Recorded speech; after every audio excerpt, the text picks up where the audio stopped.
అందరికీ నమస్కారం. ఇవాళ మనతో ప్రముఖ ఆధ్యాత్మికవేత్త డాక్టర్ ప్రొఫెసర్ సత్యనారాయణ మూర్తి గారు ఉన్నారు.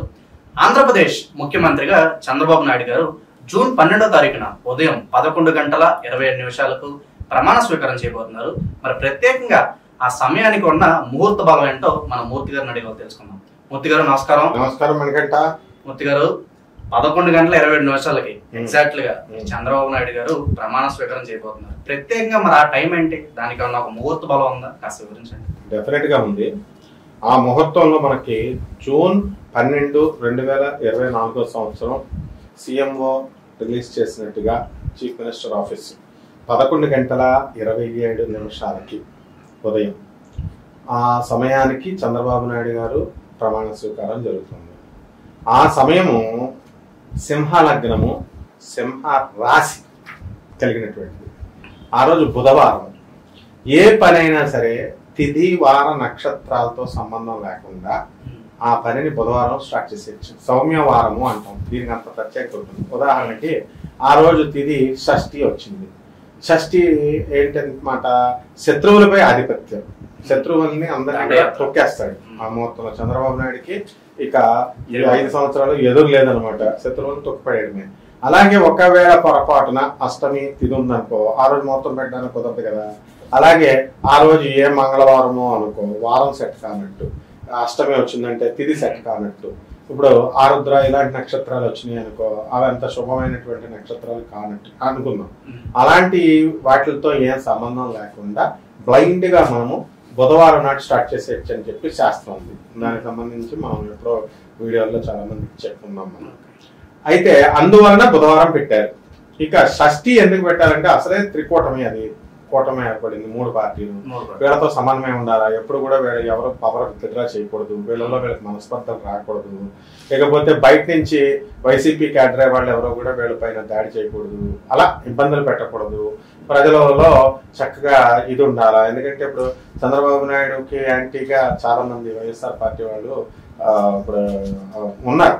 ఇప్పుడు కూడా గెలవకూడదు అని అనుకున్న వాళ్ళు ఉన్నారు. అలాగే టీడీపీ క్యాడరే వైఎస్ఆర్ పార్టీ వాళ్ళని అన్నం కామన్.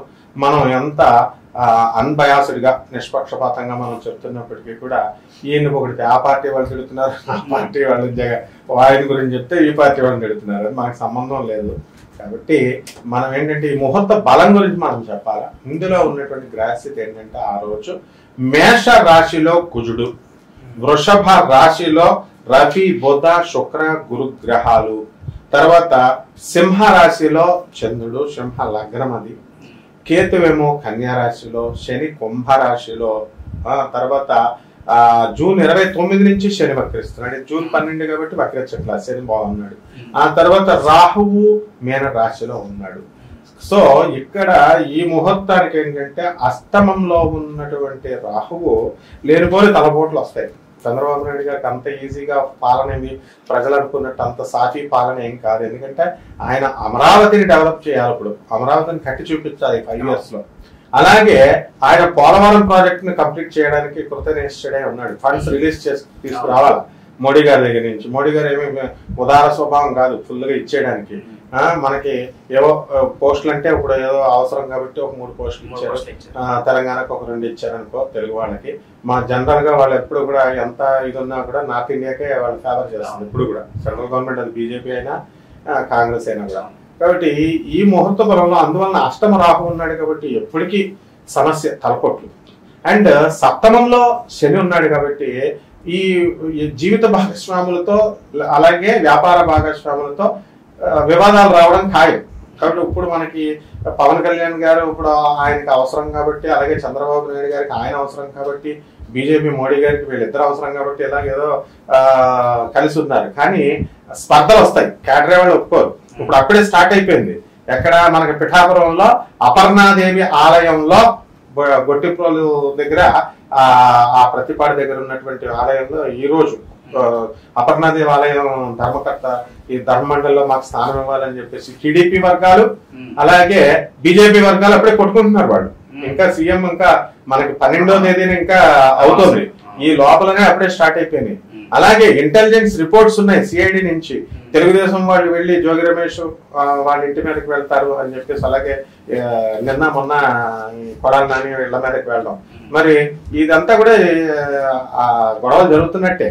మొత్తం ఫ్యూచర్ లో చీలికలు అయితే వస్తాయి అంటారా? చీలికలు రావు కానీ మనస్పర్ధలు వస్తాయన్నమాట. ఎందుకంటే గట్టిగా డబ్బు అడగాలిన, గట్టిగా అడిగితే కొంచెం ఇస్తారు, ఆయన హత్ అవుతాడు. అలాగే ఈయన దేనికి ఖర్చు పెట్టమని వీళ్ళు చెప్తారు. చంద్రబాబు నాయుడు గారేమో Polavaram project Amaravati prestigious program కాబట్టి దీని మీద దృష్టి పెట్టొచ్చు. ఇలా ఏదో ఒక పాలసీస్ లో 3 పాలసీస్ లో వస్తాయి. వ్యక్తిగత ద్వేషాలు రావు వైఎస్ఆర్ కేటరే లాగా. వైఎస్ఆర్ వాళ్ళు ఎంతసేపు ఒకరినొకరు తిట్టుకోవడంతోనే ఉండేది, అలా ఉండదు. కానీ డర్టీ పాలిటిక్స్ ఉండవు, కానీ డీసెంట్ పాలిటిక్స్. కానీ పాలసీస్ లో బైలాస్ లో ఈ యొక్క డెవలప్మెంట్ సంబంధించి నిర్ణయాలు తీసుకోవడంలో ప్రయారిటీ విషయంలో డిఫరెన్సెస్ వస్తాయి.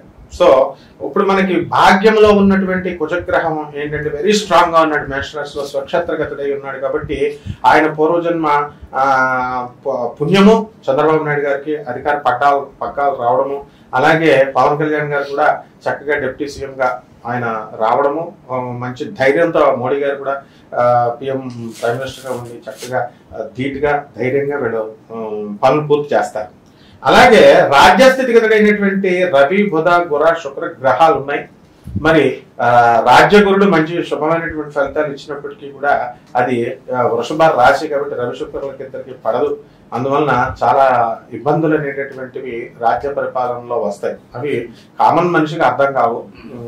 అవి ఇంటర్నల్ గా ఇప్పుడు చీఫ్ సెక్రటరీస్ వీళ్ళతో, ప్రిన్సిపల్ సెక్రటరీస్ వీళ్ళతో కూడా చంద్రబాబు నాయుడు గారికి చెప్పిన పాలసీస్ వాళ్ళు చెప్పిన ఈయన వినకపోవచ్చు, ఈయన చెప్పిన వాళ్ళు ఇంప్లిమెంట్ చేయకపోవచ్చు, ఇలాంటి రకరకాలు వస్తూ ఉంటాయి అన్నమాట. అయితే ముఖ్యంగా ధనస్థానంలో ఉన్నటువంటి కేతుగ్రహ ప్రభావం వలన చంద్రబాబు నాయుడు గారు వాక్ స్థానంలో ఉన్నటువంటి కేతు వల్ల స్లోగా సైలెంట్ గా ఉన్నటువంటి చంద్రబాబు నాయుడు గారు విజృంభిస్తారు.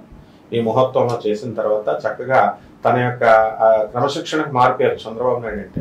అలాగే ఆయన డిసిప్లిన్ కాకుండా కార్యదీక్ష, నిద్ర లేకుండా పని చేయాలి అనేటటువంటి విజన్ ఉన్నటువంటి వాడు కాబట్టి ఖచ్చితంగా మొత్తంలో బ్రహ్మాండంగా విజయవంతమైనటువంటి కార్యక్రమాలు డెవలప్మెంట్ అని ఆంధ్ర ప్రజలు వీళ్ళకి వేశారు కదా. వైఎస్ఆర్ పార్టీకి మానేసి డబ్బులు 2,30,000 కోట్ల రూపాయలు పంచినా సరే మాకు ఆయన వద్దు, మరి వీళ్ళు కావాలా, కేవలం పంపుడు కార్యక్రమాలు కాదు, మాకు డెవలప్మెంట్ కావాలన్నారు. ఈ డెవలప్మెంట్లు ఏవైతే ప్రజలు ఆశిస్తున్నారో ఆ ప్రజలు ఆశించినటువంటి రీతిలో కనుక ఇప్పుడు చంద్రబాబు నాయుడు గారు చేయగలిగితే ఆయన జన్మ కృతకృత్యమైనట్టే. But it is not easy. ప్రజలకేముంది చెప్పేస్తారు వాళ్ళు, ఓకే ఈజీ అని. వీళ్ళ జేబులో ఏమైనా ఇస్తున్నారా, తీసుకొచ్చి అక్కడ సెంట్రల్ రిలీజ్ చేయాలి. ఇవన్నీ అంత ఈజీ అయినటువంటి విషయాలు కాదు.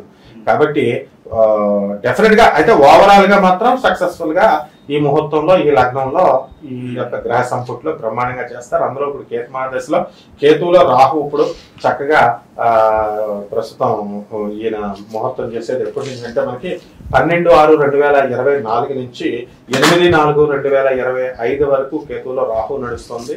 ఆ తర్వాత చక్కగా శుక్ర మహాదశ ఎంటర్ అవుతున్నాయి పరిపాలనలో.